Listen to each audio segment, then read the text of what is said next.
Germany is changing, and it's not the kind of change that the establishment saw coming. On April 9th, the impossible happened. Germany's far-right AfD, long mocked, long dismissed, topped a national poll for the first time in history. At 25%, it's now ahead of every mainstream party. That includes Friedrich Merz's cdu-csu bloc, which has dropped to 24%, and Olaf Scholz's SPD, stuck at a humiliating 15%. And for Merz, Germany's chancellor-in-waiting, it's nothing short of a political gut punch.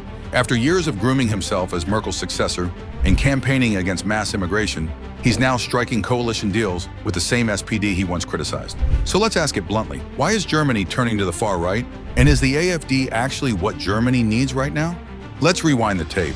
The Alternative for Germany, AfD, began as a Eurosceptic protest party in 2013, failing to cross the 5% threshold in its first federal election. But everything changed in 2015, when then-Chancellor Angela Merkel opened Germany's doors to over 1 million asylum seekers.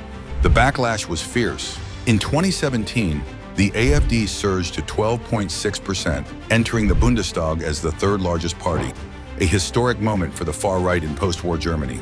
But in 2021, their momentum slipped. The vote share dropped to 10.3% as the political discourse shifted to COVID-19 and economic recovery. The party was dismissed as a fading force. Fast forward to February 23, 2025. The AfD is back and bigger than ever. It doubled its vote share to 20.8%, becoming the second largest party in the Bundestag. It won support in nearly every German constituency, dominating in the East and making inroads into the West. Why? Because Germans are angry and they don't feel heard. Immigration. The AfD's core promise, remigration, deportation, and rejecting asylum seekers, strikes a chord as Germans see rising crime headlines and cultural tension. Economy. Europe's largest economy is stagnating. Growth has slowed to less than 0.3%. Inflation is stubborn, and unemployment has ticked up. AfD wants to exit the euro, reintroduce the Deutsche Mark, and ditch green policies to revive industry. Disillusionment. A recent study by the Allensbach Institute found that 68% of Germans believe the country is on the wrong track. The AfD has tapped into that, especially in eastern states like Saxony and Thuringia, where AfD polling exceeds 30%. And where is Friedrich Merz in all of this? In February, his cdu-csu bloc won 28.6%, topping the results but falling short of a majority. His campaign struck a tough tone on immigration, criticizing Merkel's open-door legacy and vowing tougher border controls.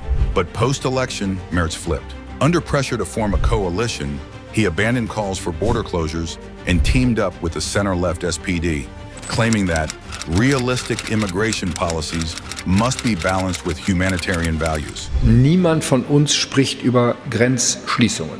Niemand. Obwohl das im Wahlkampf streckenweise behauptet worden ist. Niemand von uns will die Grenzen schließen. That's a full-scale retreat from his campaign rhetoric, and the people noticed. Now, just as Merz announced his coalition deal on April 9th, the Ipsos poll dropped. AfD 25%, cdu-csu 24%, SPD 15%. A direct hit. At a press conference, Merz tried to save face, speaking in English to the global press. The key message to Donald Trump is, Germany is back on track. Germany is back on track. Germany will fulfill the obligations in terms of defense, and Germany is willing to strengthen their own competitiveness. But the truth, the ground beneath him is shifting and fast. Meanwhile, AfD leader Alice Weidel celebrated online. The people want political change, not a business-as-usual coalition.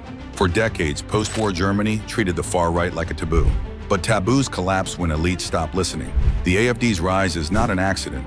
It's a backlash against Merkel's refugee policies, against Scholz's economic stagnation, against Merz's political flip-flopping. And the message is crystal clear. Germans are tired of being ignored. They don't want another recycled coalition. They want a reset. So let's ask the questions Berlin won't. Is the AfD rising because it's dangerous? Or because it's finally voicing what millions of Germans are thinking?